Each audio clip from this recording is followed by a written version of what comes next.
Well, hello again, everyone, and welcome to the Bookshelf Conversations, the video edition. This week I had the pleasure of chatting with Keith Law, author of The Inside Game. It's a fascinating book, not just about baseball, but about decision-making processes in general. I first discovered Keith's work not through Baseball Prospectus, which he did for many years, but from his previous book in 2017, Smart Baseball, which is one of the books that comes out every 10 years or so, telling us that the statistics we used as kids to determine the worth and value of players is no longer valid. So it's an interesting look at that particular topic, which I'm sure is already changing now that we're looking at exit velocity and launch angle, which I'll be talking about in an upcoming episode of the Bookshelf Conversations. But yeah, fascinating work. Here's our conversation. Keith Law, welcome to the Pandemic Baseball Bookshelf Conversation. Thanks for having me. My pleasure. Uh, One of the things I admire most about your new book, The Inside Game, I almost hesitate to call it a baseball book, like your previous book, Smart Baseball, was totally about baseball and the way we look at statistics and whatnot. I almost look at this as more of a philosophy book. It is, I described right in the intro, I said, this is a baseball book, but I also hope in some ways it's not a baseball book. I try to bring in a lot of concepts. I mean, I do explicitly bring in concepts from behavioral economics or cognitive psychology and use baseball examples to explain those concepts because they actually apply to everybody. These are fundamental cognitive biases or illusions, fallacies that everyone falls into. If you're human, our brains have been wired by thousands of years of evolution to use these little tricks or shortcuts to help us deal with all the information that's coming at us. And I had the idea to try to explain these things using baseball stories because baseball's fun and kind of interesting. And maybe it would make some of this stuff accessible to an audience that might not otherwise read or be interested in these topics from totally unrelated fields. So who's the book written for? Is it written for baseball fans or business/philosophy fans? Well, ultimately, I hope for both, right? One, just for sales, right? If you can reach two audiences instead of one, isn't that great? Uh-huh. But I did, when I originally pitched this I just went back to HarperCollins because they published the first book and they'd expressed interest in doing something again. And we didn't shop this around. They said, yes, we would like to do this book. My pitch to them was, I think my core baseball audience would be interested because those are folks who've been just very loyal to me and asked me, are you going to write another book?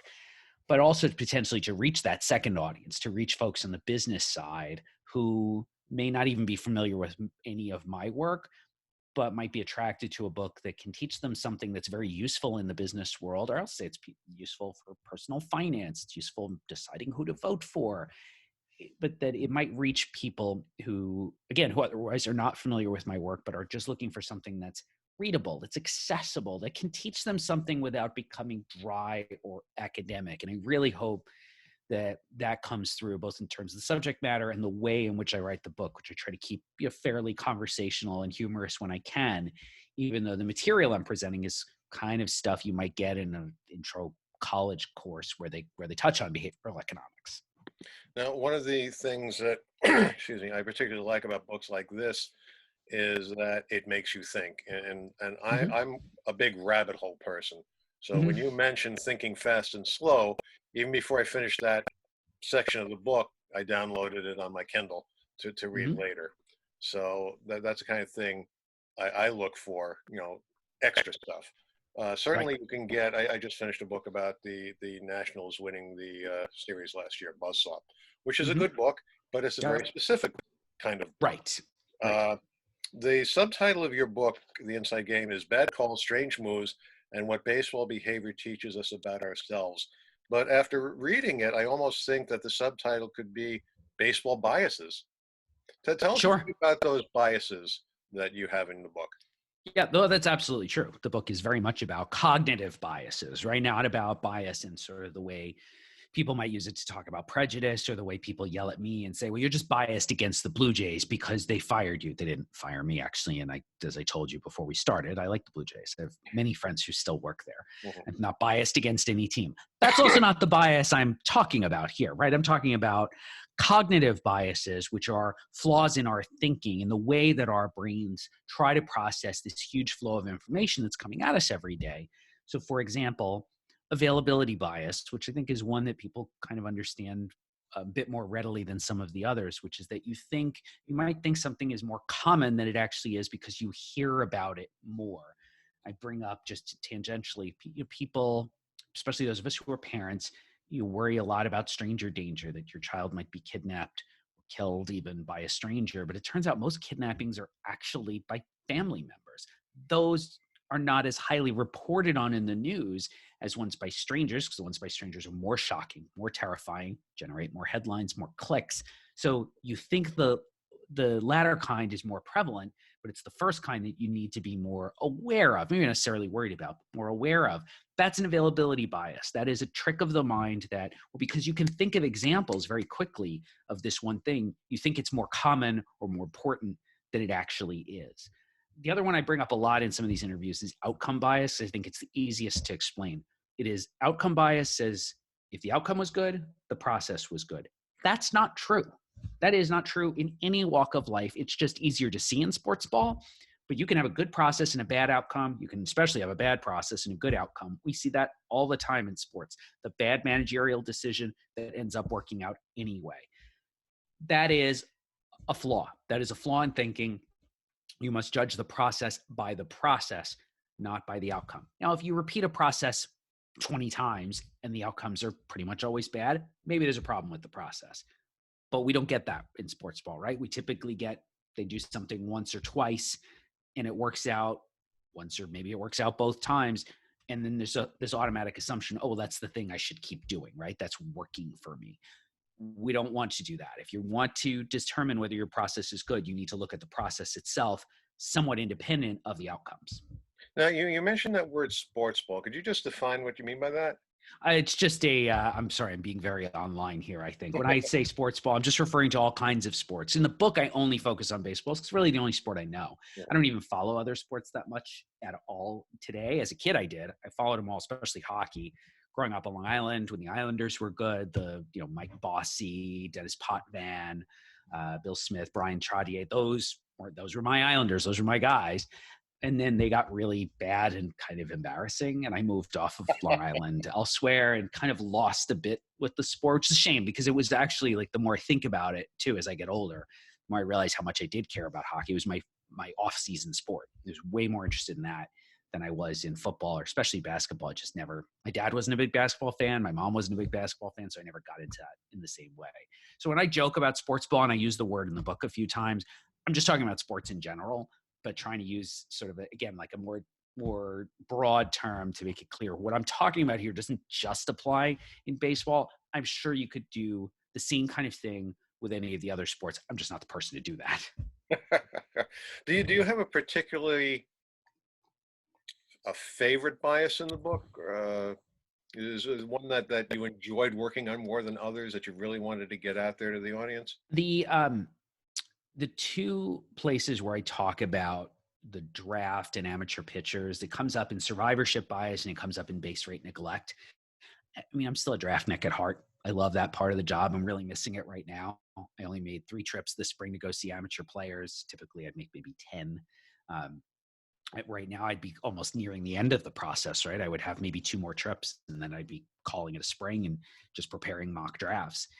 And so the chance to dive a little bit into the history of the draft and to put some, to test out the longstanding maxim in the scouting world that the 2 maxims, 2 sort of competing ideas that one, well, if you want to have a Clayton Kershaw, you want to have Madison Bumgarner, got to be willing to take high school pitchers in the first round. And the other is high school pitchers in the first round may be the scariest thing you can take, other than high school catchers. There just aren't enough of them to study.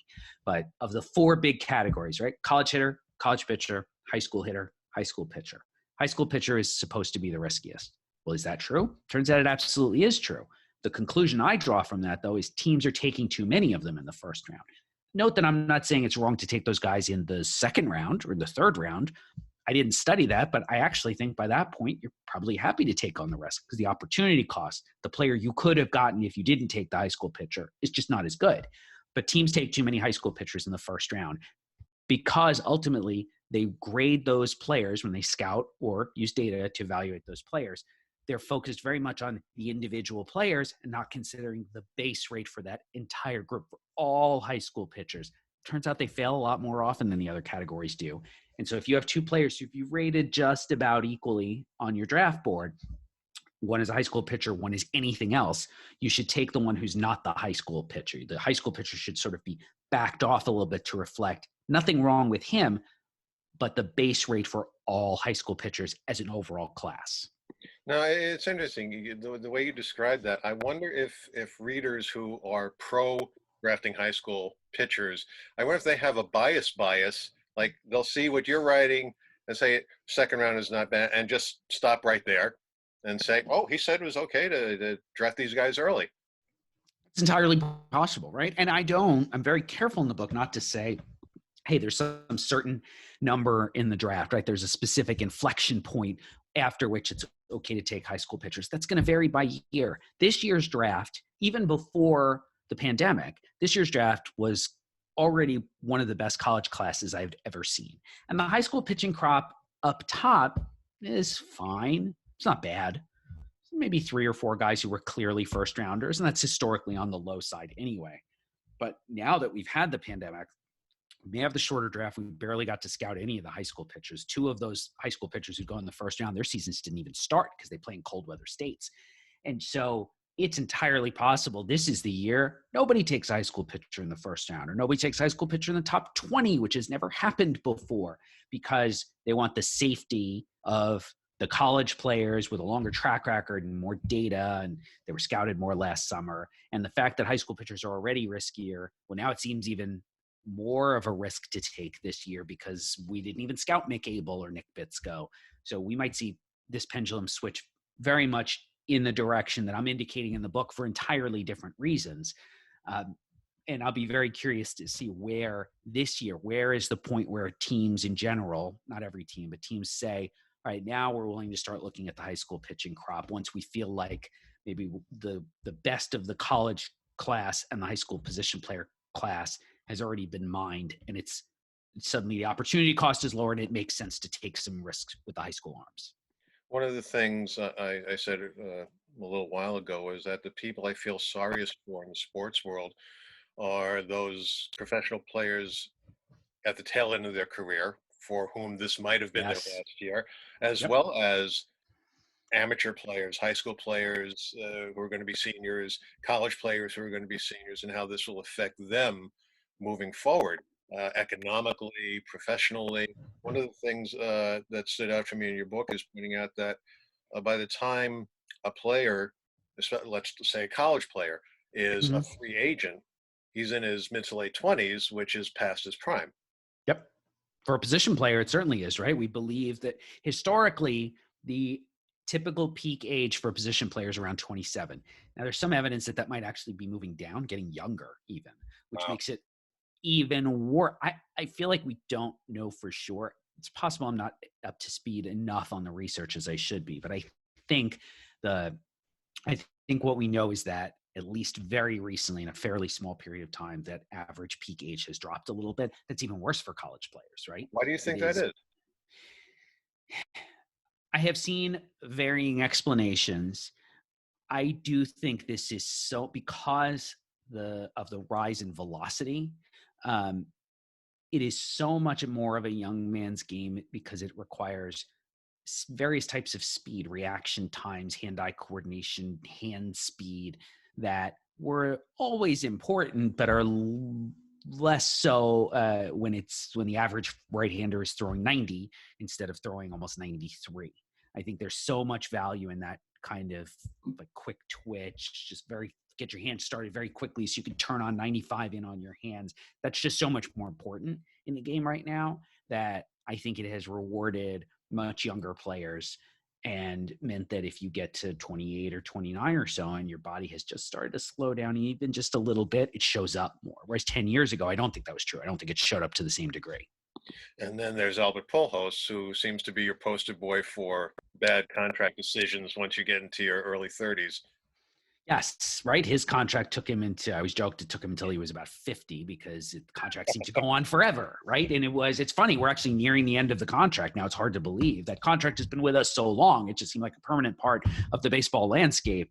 But he was old when he signed the contract, and he had already just started to show some signs of decline. And it was a bit masked by the fact that his peak was so high. It was a Hall of Fame peak. And when you come down from a Hall of Fame peak, of course, there's a level in there too where you're still an all-star. And so it was another couple of steps until he became kind of unusable, which is where he's been most of the last few years of his career. And the Angels have compounded the mistake they made in originally signing him by continuing to play him, which I used to illuminate the sunk cost fallacy. You're paying Albert Pujols whether he plays or not.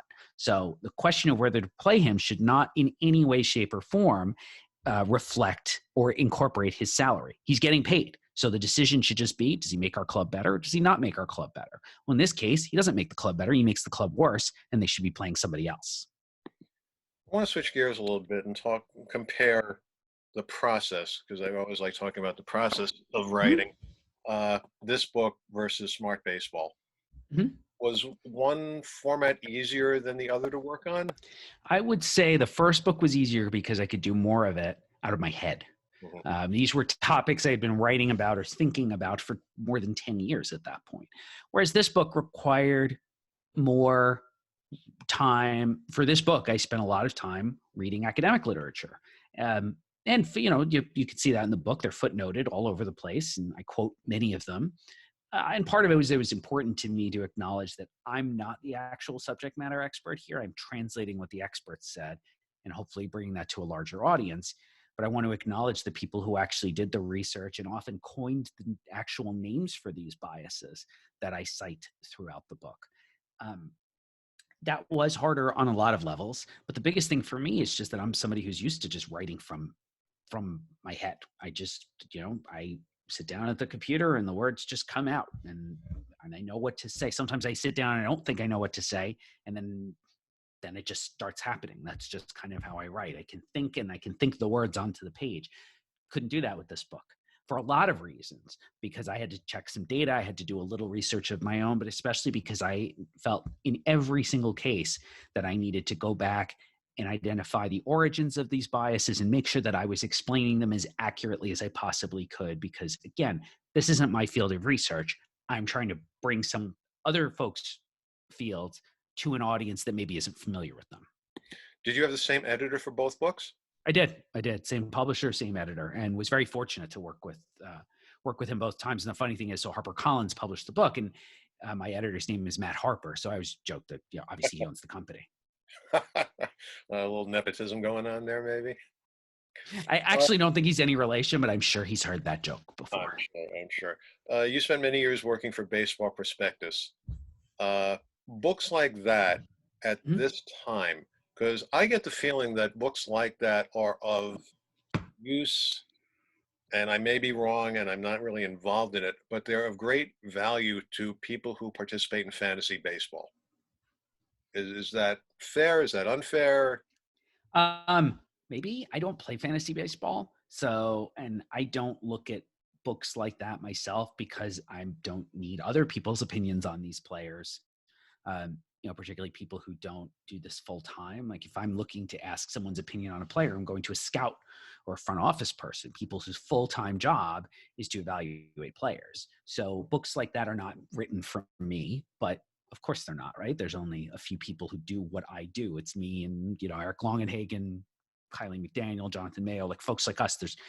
There are not enough of us to make a book worth printing. Those books are clearly written for an entirely different audience. Maybe it is the fantasy audience. I don't know, because again, I haven't played fantasy baseball in it's almost 20 years now. Excuse me. You've worked on both sides. You've worked in professional baseball, and now you're covering professional baseball. I would imagine, again, not having worked in professional baseball, that there's a lot more pressure there than there is in the other side? Would you say that's fair or not? I personally, just comparing I could really only speak to the specific job I held with the Blue Jays, and the same job basically I had at ESPN, The Athletic. I feel far more pressure in the current job. Really? Um, I'm dealing with deadlines where I'm expected to provide a pretty significant quantity of content, whether it's the top 100 prospects or especially at the draft.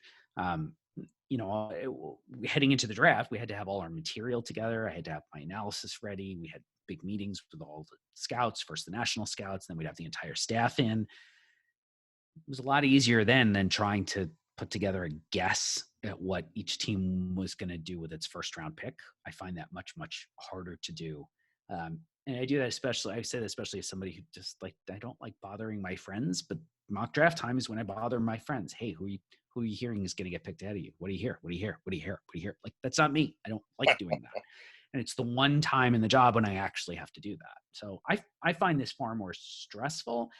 But the flip side is I have far better work-life balance too. I am home, well, pre-pandemic, home a lot more than I would be if I had, say, taken the job that the Astros had offered me many years ago. You are not just a baseball person. You have other interests. I found your blog, and Mhm. am I wrong in thinking that it's based on the Bloom County cartoon? Oh, that's absolutely what it is. Yes, don't blame me. I voted for Bill and Opus. Yeah, meadowparty.com, in which you talk about many things, including your love of cooking. Yes, You getting a lot of that done now that you're home I mom? am. My girlfriend and I share the cooking duties, and it is and we've reorganized the kitchen because we have different cooking styles, and we sort of merged our various equipment and different ingredients that we have a lot of oregano somehow. We have to work through that. um, I love the satisfaction of putting a meal together and serving it and bringing it to people and watching them enjoy something that I cooked.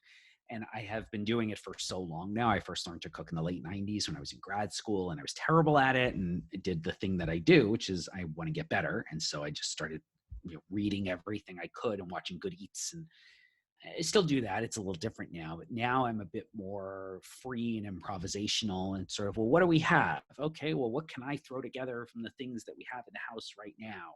Um, and this is a time when you sort of should be doing that anyway, right? We're just trying to go to the store less, as infrequently as possible. And so that idea of cooking like that, well, I have pasta and those vegetables and this particular protein, and what other secondary ingredients, where do I get acidity from? Where do I get umami from? What spice or herb would particularly go well with this? Like, I love to do that. And it is a bit of a, we've got a restriction here too. I can't say, well, I'm just going to pop out to the store and get 2 things for tonight's dinner. You don't do that now. So I'm still managing to make it a little bit of a, little bit of a pastime for myself. Cooking never feels like a chore to me, as opposed to, a lot of other things you might do around the house. Do you have a go-to dish that you're known for? Not a specific one. I have certain ones I make more often because they're fast. So there is something I've adapted from Ottolenghi's book, Simple, which is dishes he says can be prepared in a half hour or less. That's not quite true, but it is still a wonderful cookbook. But there is a chickpea dish with a pasta dish with chickpeas, uh, spinach, or some other greens stirred into the dish. But what I particularly like about it is that the base sauce includes 2 ingredients you might not typically think to put in a pasta sauce. One are anchovies, which totally break down. There's no trace of them in the finished sauce, but it provides saltiness, brininess, and especially umami. And there's cumin in it, which is not really an Italian ingredient. I'm Italian by just 3/4 Italian by descent. I think I know Italian cooking reasonably well. Cumin is just not one of ours, but it really works. It provides a nice earthy base to the dish that melds well, particularly goes well with chickpeas. It just melds well with everything else that's in there. There's a little bit of brown sugar. There are the anchovies, some lemon zest and lemon juice. It's a really simple, well-balanced dish that also satisfies everybody in the house. And with like a half pound of pasta and 2 cans of chickpeas and the other ingredients, feeds everybody. And sometimes there's some leftovers. Very nice, very nice. You working on anything now, book-wise? No, not yet, because we really just put this to bed about 2 months before publication, maybe. And then, of course, knowing there was going to be the publicity push, I don't like the idea of trying to start a book and then having to completely stop for a while. For me, once I get started on writing a book, I have to keep writing. I mean, I write every single day, but there has to be sort of a constant flow of the writing. Not everybody needs to write like that. I just know my own process. What about writing in the age of pandemic? I mean, certainly it affects book chores, speaking engagements. Uh, Look, I didn't start doing these Zoom interviews until a Right, couple of weeks ago. right. Uh, how does that affect I mean, you're an established writer. I imagine it affects the first-time writers more. But how does it affect you? Well, I had 4 events lined up for this week at bookstores. I love the bookstore events. I love meeting fans. I love supporting independent bookstores like that. We had to cancel all of them. One we did as a virtual event last week with Midtown Scholar in Harrisburg. The one at Politics and Prose was supposed to be tonight. We're turning that to a virtual event. Sean Doolittle is going to join me as host, which is very, very kind of him. He's also a huge, huge supporter of independent bookstores. And I've said to any bookstore that wanted to have me previous to the pandemic, I'll come back if and when it is safe for us to gather again in public. I will fulfill those obligations. If you were kind enough to make room on your calendar for me, I will come there. But we've lost those. We've definitely lost something in not having those events. And I say we because I think we all lose something when we can't get together and share our passion for certain subjects, or gather around to talk about books, gather in a place surrounded by books, which to me is just a very warm, kind of comforting environment. The flip side is I've done a lot of radio, probably more podcasts, certainly more podcasts than I did a couple of years ago.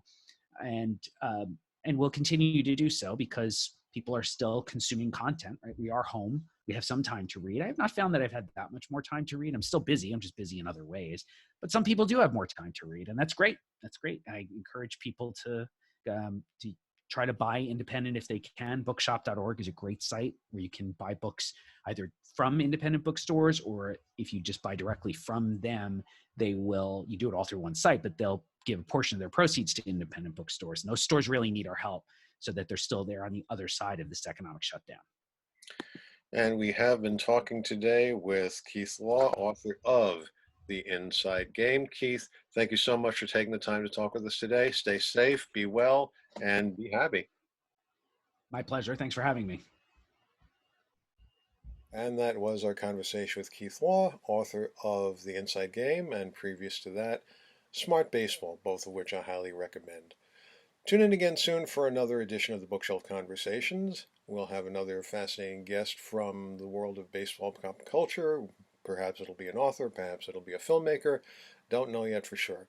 In the meantime, if you have any questions or comments, please drop me a line at Ron Kaplan's baseballbookshelf@gmail.com. And as always, for the latest on the game we love, as far as news, reviews, previews, and interviews, visit Ron Kaplan's baseballbookshelf.com. Thanks again, everybody. Stay safe. See you next time. I don't know. There's only one Christie that I know at all. One Christie that I ever saw. He's the one who discovered the fadeaway